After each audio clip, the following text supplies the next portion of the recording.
No mai haere mai, piki mai, kaki mai, kia ora iwi, and welcome to 30 with me, Guyon Espiner. We do 30 minutes with one guest and no cuts, so what we record is what you get. Chlöe Swarbrick. She's packed plenty of political power into 3 decades. She became an MP at just 23 years old in 2017. She won Auckland Central in 2020 and last year became Green Party co-leader. But the wheels have fallen off the Green machine since then, with its MPs beset by a raft of scandals, including over theft and bullying and migrant exploitation. It's not that they're shying away from policy. A new Green budget proposes boosts to health, education and social programs, but it comes with nearly $90 billion in new taxes. Can we afford green policies? Or looked at another way, can we afford to ignore them? Let's start the clock. 30 minutes with Chlöe Swarbrick.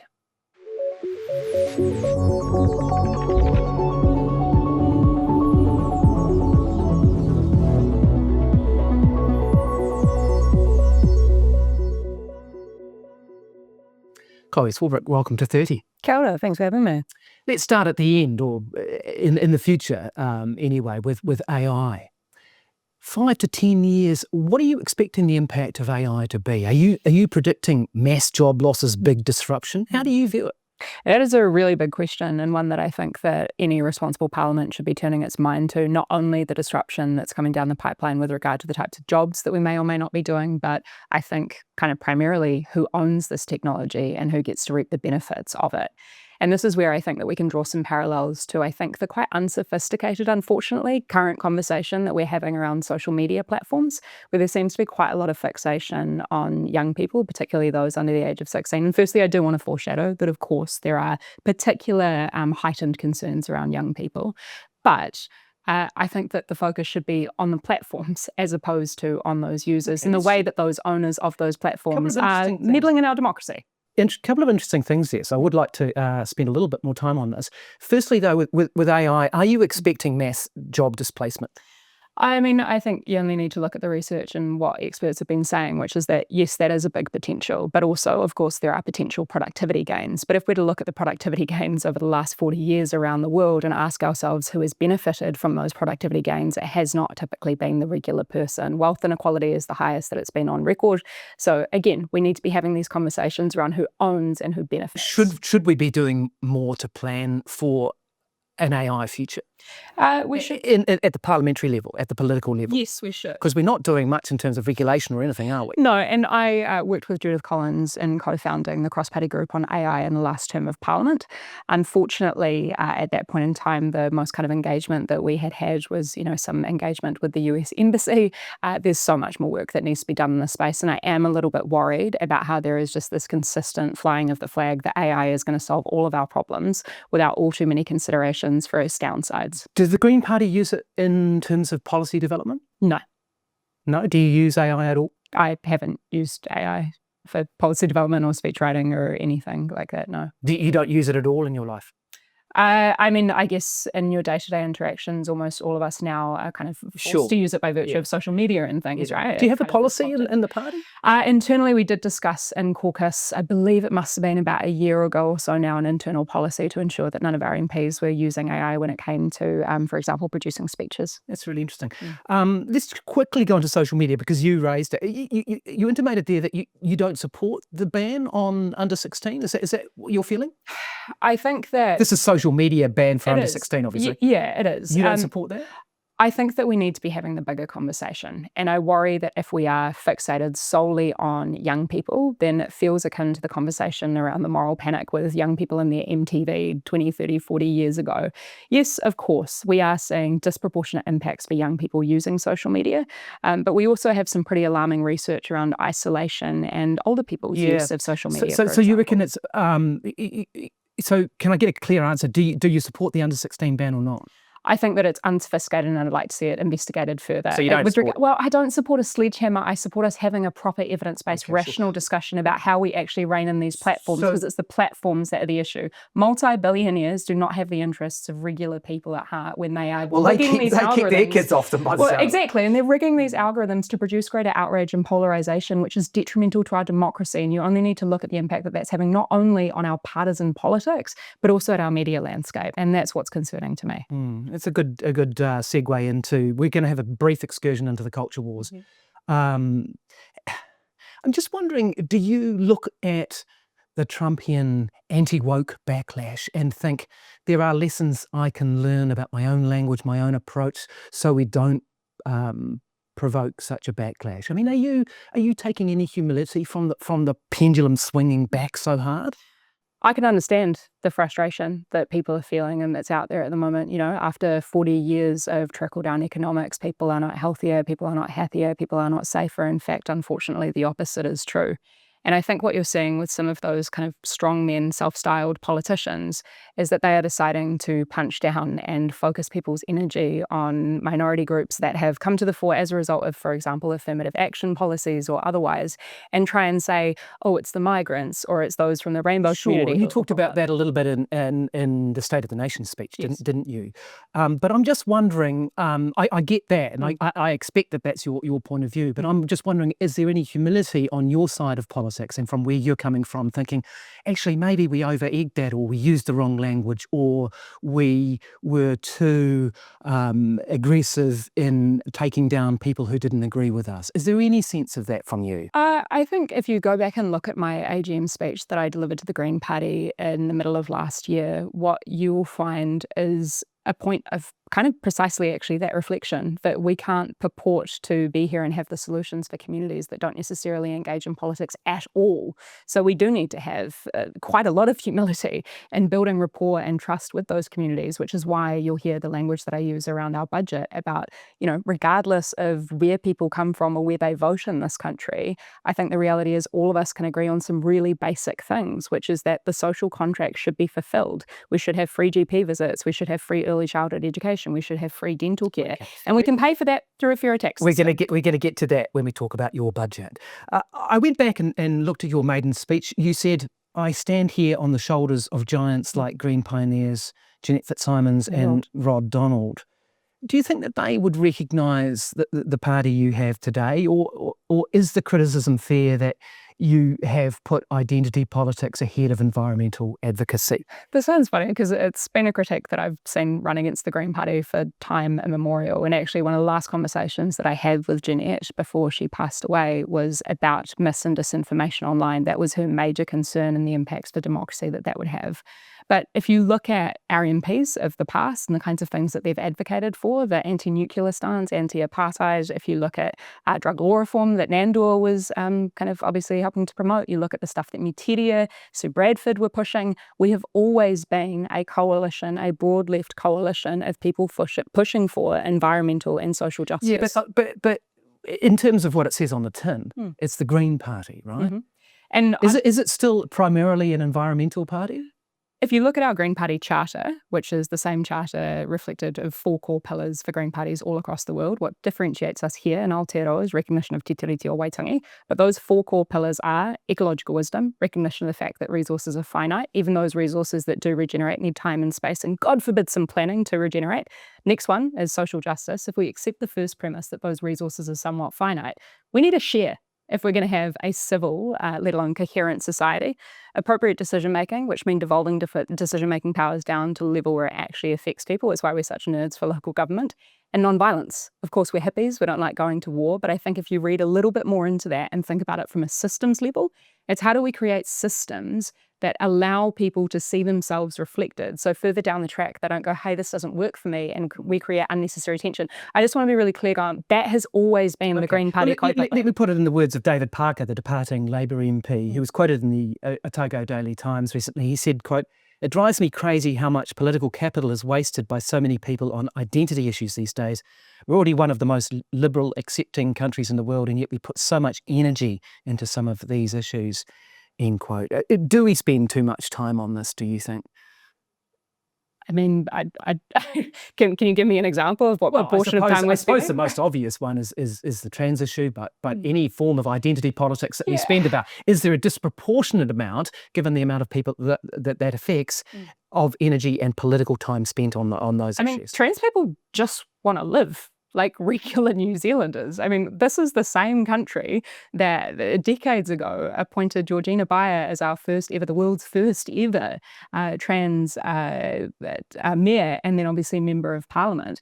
And if you go back and you watch documentaries from back then, you'll find that people in the RSC were saying, she's our girl. She's in there fighting for us. I think that there is a broad coalition to be found around fighting for the basic material needs that all New Zealanders deserve, which includes everyone, including members of our rainbow community. So if we're going to talk about who's been inviting this inflammatory culture war, it's actually been the Deputy Prime Minister deciding to bicker about what bathrooms people can use. So and that's why I asked you that question initially, whether you take any responsibility, not you even personally, but your side of politics, for pushing some of those issues in an aggressive way, or pushing them too hard, or any overreach. I'm just seeing if there's any sense that there's a humility on your side of the argument that you haven't always taken people with you on this stuff. I think if we're to reflect in the broader sense, particularly from what we see from the Democrats in the States and from, here domestically as well, anything other than material redistribution is tokenism. And I think that there has been moves over the last few decades where centre-left, ostensibly parties, have decided to do that tokenism, to put, for example, a young person or a person of colour or a rainbow person into certain spaces without materially redistributing any of that wealth or any of that power, which has led to those frustrations, right? It is that fundamental tokenism, and I think that's a lesson that we can take not only as broader Aotearoa New Zealand, but definitely for the left. Interesting. I want to talk a little bit about political strategy and how the Greens have tied themselves to Labour pretty much exclusively in recent years. James Shaw did an exit interview with us here on 30 where he talked about how getting gains on climate change should be more important than the backlash the Greens could face if, say, they went with National. Do you agree with that? I mean, there's a lot in that question. The first thing would be, I mean, is the National Party actually willing to properly wake up to and admit that the climate crisis is a real thing? But we're not going to answer that question here today. I'm after your strategic calculus here. Is making gains on climate change more important than the backlash you would get from members if you said, hey, we're considering going with National? I mean, I've always been transparent about, and the Greens have always been transparent about how we will work with anyone to progress kaupapa that is important to the well-being of people and planet. I, for example, am currently working across the aisle with Minister Simon Watts on climate adaptation legislation. Yeah, sure. But when it comes to coalition agreements and coalition deals, we're going to be in this position next year, aren't we? You've always ruled out working with National in government. Is that your position today as you sit here? I mean, I don't think I'm unfortunately going to give you a tidy headline on this. What I am going to say is we don't know what the National Party is going into the next election with, but what we can reflect on is that right now they are knowingly shredding climate action. A third of their emissions reduction policies relied on unproven carbon capture technology, which is now, as of today, being proven to fall through the gaps. It's not going to be feasible. It's not realistic. So as soon as the National Party wake up to the science and the reality of climate change, of course we'll be able to have those kinds of conversations. But you see, if you are open to working with Labour and National, then you can get a coalition deal. Look at what Winston Peters and David Seymour have managed to get out of National, quite considerable gains that weren't on their table. So if I can put it really, really clearly, we are willing to work with anyone when it comes to progressing the kaupapa that is necessary for upholding the well-being of people and planet. So sure, if the National Party were to completely U-turn on their callous, cruel cuts to climate, to science, to people's well-being, of course we'd be open to working with them. But we're currently doing that right now. And you only need to look at Marama's Right to Repair Bill that's been passing through the House, Te Anoa's Western Samoa Citizenship Bill. We have been doing that work. Okay, so that's interesting. So you are prepared to work with National and government, potentially? Sure, but I think they'd have to be quite a demonstrably different party from the one that is right now shredding progress on climate change and actively kicking the boot into some of the poorest New Zealanders. You released your green budget last week. I just want to, we'll get into some of the details soon, but in the forward to this, you say, instead of feeding corporate greed, we can choose to feed our children nutritious kai. Instead of tax cuts for the rich, we can fund a health system that cares for everyone. You made similar kind of statements in the State of the Nation speech in 2025. You said, if you're struggling to get by, your beef is with the system that forces almost everyone you know into a life of struggle. And more precisely, your beef is with those who profit from it. I mean, is that how you see business, as greed and profiting from misery? No, that's quite a characterization of what I'm saying there. What I'm saying is that we have the greatest rates of wealth inequality that we have seen on record in decades and decades. We have the highest rates of poverty, we have the highest rates of homelessness, and those issues are directly connected to wealth inequality. But you're talking about corporate greed. That's a direct quote, and those who profit from it. So who are these corporates displaying corporate greed and leading to those sort of outcomes you're talking about? For example, who this government decided to hand over the school lunch program to. You know, if we are solely to be focused on getting as much profit as possible out of provision of public services, then those services will cost more, but they'll also deliver less. For example, look at early childhood education. Sure, but is that you're accusing that company of corporate greed themselves? I'm saying that, well, I mean, explicitly in that speech, I speak to the system which enables that corporate greed. I think what a lot of New Zealanders and people around the world are waking up to realise is that the system that we live within is incredibly difficult to operate ethically within because of the way that the rules are set up. They effectively force people into this position if they want to get ahead to kind of trade off against those basic values of care and compassion for each other. Really? What we're saying, anyone who gets ahead in business has no ethics, it seems to be what you're saying. Guyon, you can go a little bit far there. You said that the system, you just said that the system that we have makes it incredibly difficult to behave ethically. I believe that that is absolutely true. So do you think most businesses don't behave ethically? That is not what I'm saying. Many businesses, many small businesses do behave ethically. And in fact, what you'll find in what we propose in Green Party policies and in our budget is an environment that will be far more conducive to supporting those small local businesses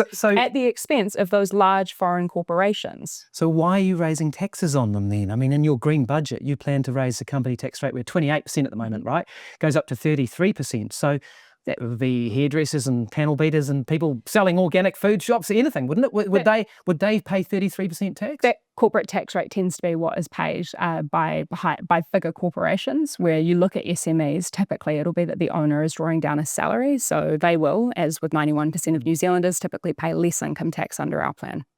So those businesses wouldn't face a tax rise? Again, on balance, if you're to look at who tends to pay that corporate tax rate, it tends to be those big corporations. What we're proposing with our tax plan, we'll see 91% of New Zealanders pay less income tax. That captures many SME owners because they draw down a salary from their businesses. Yeah, but this tax policy, I looked at it, takes $10 billion from business over 4 years in extra taxes. Mm-hmm. I mean, where do you think the wealth and the jobs come from?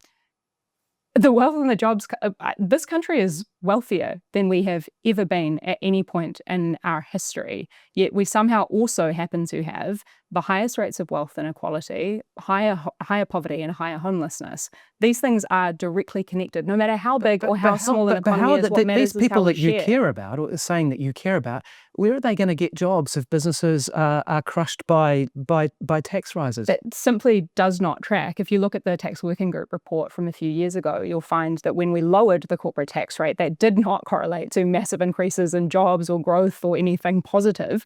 And in fact, there is not much evidence at all that increasing that corporate tax rate is going to result in, for example, wealth flight. I mean, do you believe that capitalism and free markets are the best way to run economies?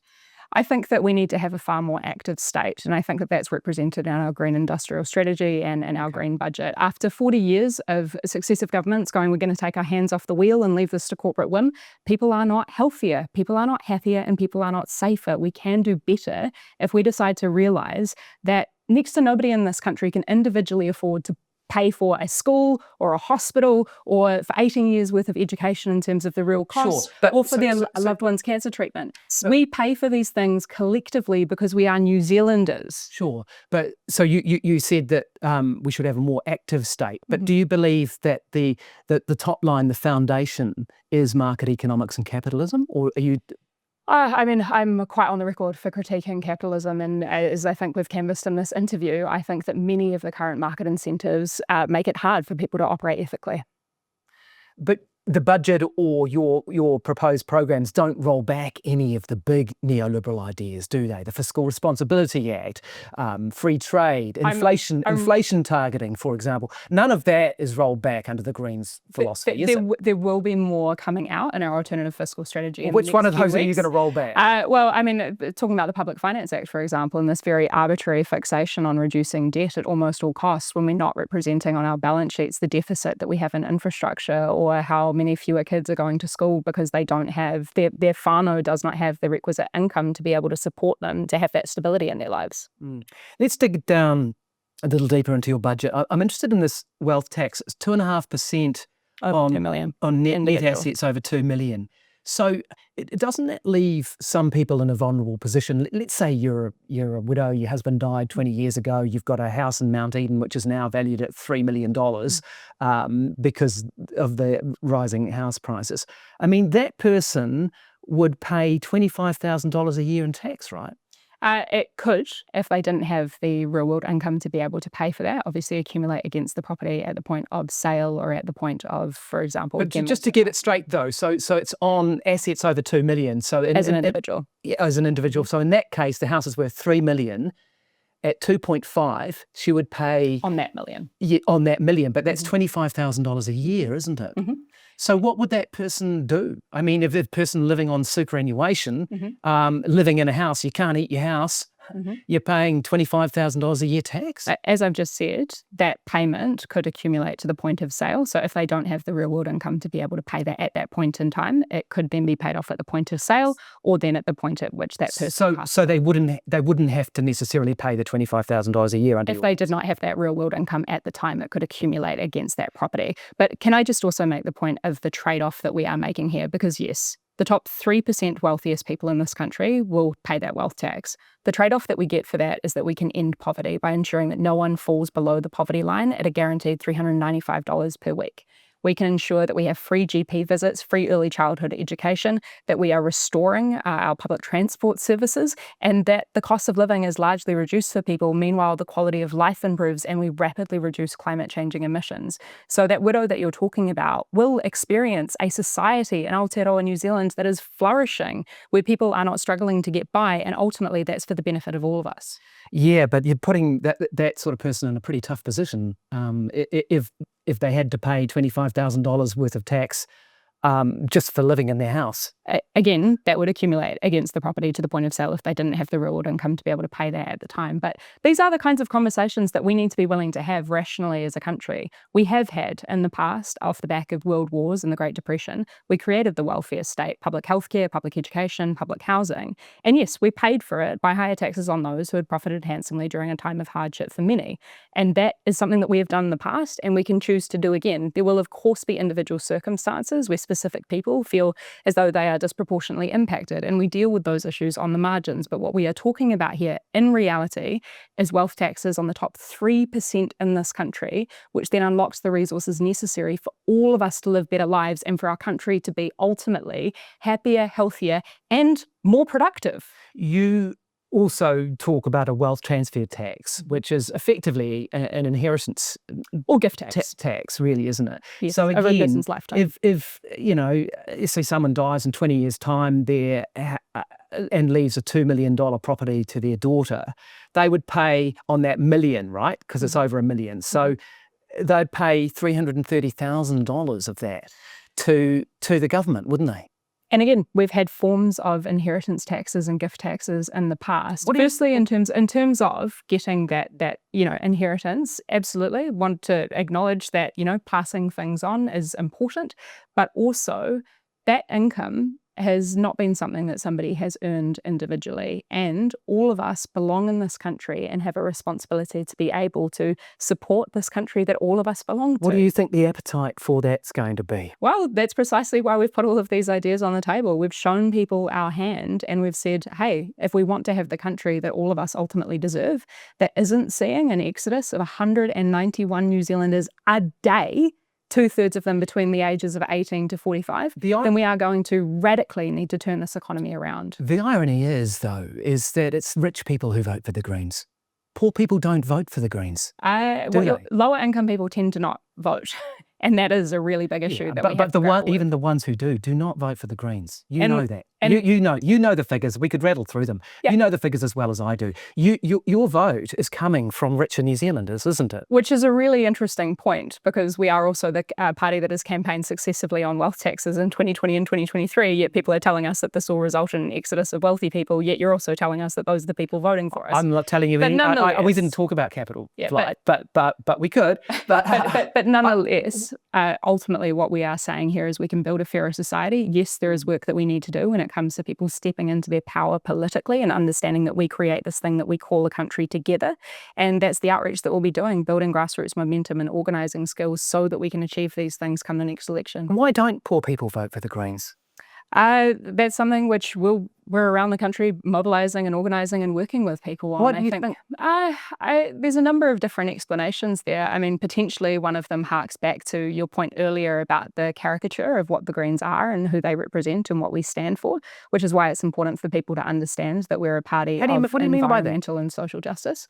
Well, I mean, you at the top of this interview were just talking about how our name is green and our colour is green, and therefore we're just environmentalists. But we're far more than that, and we've always been more than that. We've always cared about the well-being of people and the planet. Obviously, there is work to do when it comes to communicating that to people and having people not only understand that, but trust us.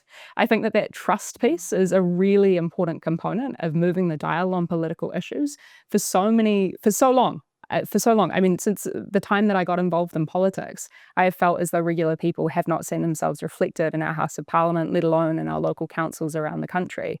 And I said in my maiden speech, if I can achieve just one thing in my time in politics, it's to change people's perception of what politics really is. Because it's not us in Parliament giving Shakespearean soliloquies that nobody's really listening to. It's about power. Yeah, but none of this make decisions. None of this has resonated. Daily lives. None of this has resonated with the voters in Mangere and those lower. So far, I'll absolutely admit that. So far, we have not got there. That's why we need to keep going.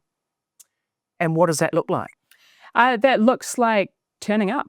It looks like not just turning up in those election years. It looks like actually listening to people and understanding what their issues are and working with them to create solutions. So, yeah, you'll see more of that in the next few weeks and months.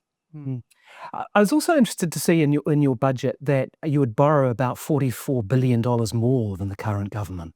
I mean, why would you put a burden like that on future generations? You know, you're all about the moko and the future. Why would you put an impost of $44 billion on future generations to pay back? Is that fair? Past generations over the last 40 years that have been in power have decided to pursue trickle-down economics and austerity measures, cutting back the size of the state and the support that regular people get, the spending on our infrastructure, which has meant that my generation and future generations are inheriting approximately $200 billion worth of infrastructural deficit.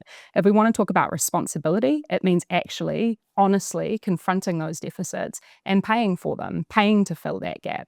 So we know, and you'll see this reflected in our alternative fiscal strategy in the coming weeks, that we can absolutely afford to take on more debt, because international debt markets and those international lenders take into account the credibility of financial stability and government spending. Yeah, they do, but this would push debt out to 53% of GDP, right? Which is not crazy or a massive outlier internationally. No, but how would that leave us placed to deal with, maybe a climate-induced shock or a natural disaster, and we quite possibly will be facing more of these if these predictions about climate change eventuate. I mean, how would that leave us placed to deal with something like that if you're pushing the envelope out that far? Yeah, so let's not have this conversation in isolation, because doing so means just looking at the debt side of things, not what we're actually using that debt to pay for.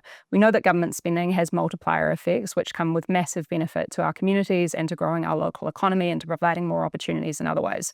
What we're proposing in terms of this spending is to create the Green Ministry of Works, which will produce infrastructure that makes us all the more resilient and will adapt us to climate change, in turn reducing the impact of the likes of those shocks around the climate crisis, which are entirely predictable. Okay, just a couple of minutes left. You said on taking over the Green Party co-leadership that you wanted to supplant Labour as the major force on the... I didn't say it that explicitly. I said that we need to be the largest force on the left, and that's absolutely continued to be my that's the same aspiration. thing, isn't it? Yeah, I know, but I think that, frequently political journalists and commentators tend to push us into places of antagonism when what I'm talking about here is a broader vision, a broad coalition in which we can drive this country forward to a more prosperous future for all of us. Is that still realistic to take over from Labor as the big voice on the left? Yeah, so our strategy is to be setting the agenda, and I think that we've done that by putting out this really comprehensive plan in the form of our green budget, which shows people how we can have a better Aotearoa New Zealand, but also through doing the mobilising necessary to ensure people that understand these decisions that can be made and mobilise to make them real. You've had plenty of distractions along the way, haven't you, in your last year? Forged in fire, mate. Yeah? Yeah, we've been through a lot, and I don't think that we've tried to hide that at all. I've been in front of the cameras the whole way. You're what, 31 next week? Next month. Yeah. 26th of June. So are you out by 35? By 30? What's the plan? You're talking about my personal plans and politics? Yeah, I mean, because you've often said that you aren't in this for life. I'm definitely not. Yeah. Yeah, I mean, look, it's a funny old gig, isn't it? I got involved in politics because I was really frustrated by the way that things were, and I felt a compulsion to try and participate and to try and figure out how to change things. I have always said that I think that no one person is bigger than this kaupapa, so I will contribute as long as I feel like I can be useful and I can add value to this movement. But I think that where we end up in unsustainable movements or unsustainable places as political parties or otherwise is when the fixation is on building up a candidate, not on building up a community. So that's always been the focus of my work. Thanks very much for joining us on 30. Really appreciate your time. That was 30 Minutes with Chlöe Swarbrick. This is 30 with me, Guyon Espiner. We'll catch you next time. Ngā mihi nui.